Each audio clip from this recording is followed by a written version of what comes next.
My name is Tim Gross, and I'm running for the at-large seat of the Canton City School Board. I'm running for this position because our children in the community need fresh representation when it comes to the tough decisions that need to be made for our district. My educational background and community involvement mirrors at least two current members of the board. One was elected and the other was appointed not too long ago. School board members need to be out in the community feeling the heartbeat of the whole community. You will never feel the heartbeat unless you feel the body. Through good times and bads, joining hands and reaching out to each other will bring a feeling of togetherness to the district desperately needed.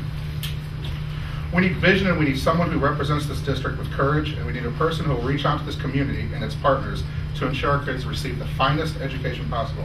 That in turn will pay dividend in regards to the student achievement district-wide. That is me, Tim Gross, who will do that for you.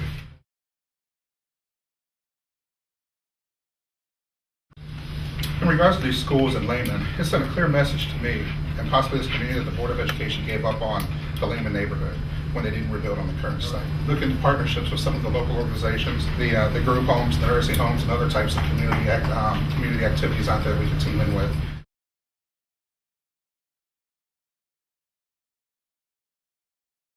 I see myself being a voice for the people in the community. I've opened myself up to be accessible to the community, very accessible with the websites where they can come online, ask any question, pose any question they want about the board. I put myself out in the community, going to activities and events, being out around people. I also want to put a program in still with the boards where we actually spend some time in the different schools in the system.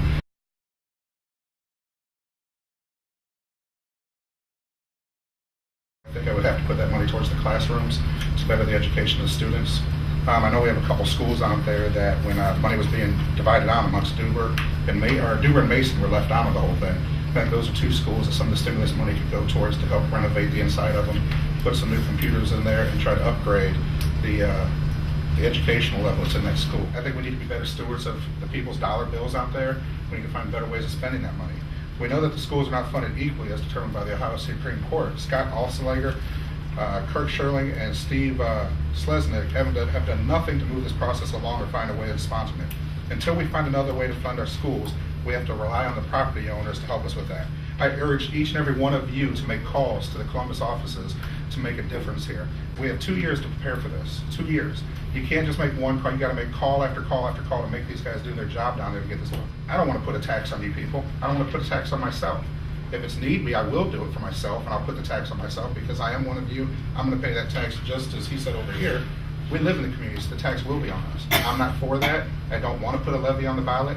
I think we need to go after Columbus over the next 2 years and find a plan with them.